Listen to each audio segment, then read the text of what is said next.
լուրջ քաղաքները սկսում են հաղթանակ տանել, իդեմս ոչ գործող իշխանությունների, դա լուրջ խնդիր է իրենց համար։ Ժամանակին ես ասել եմ, հիմա էլ եմ ասում, Գյումրիի կորուստը չագերտա, որ մինչև հիմա չեն մարսում, որտեվ հասկանում են, դա շատ լուրջ է։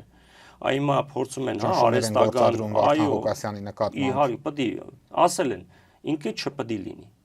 Իսկ մինչև ընտրությունները կհամարձակվեն նրան հեռացնել պաշտոնից։ Ամեն ձև, դուք պատկերացրեք ինչքան ռեսուրս ունեն, ինչեր կարող են կիրառել։ Լինի դա արհեստական, ոչ արհեստական, ինչպիսի հնարավոր մաքսիմալ ամեն ինչով անելու են, որպեսզի նա կամ փորձեն կոմպրոմատներով, վախացնելով ինչ որ հասնեն նրան, որ ինքնակամ հրաժարվի կամ ինչ որ մի հատ քրեական եւս, որը որ անթիվան համար է, եւս մեկը ավելացնեն, բայց այնց ավելացնեն, որ խնդիր ստեղծեն, որ նա չկարողանա մունիցիպալը կառավարի, այսինքն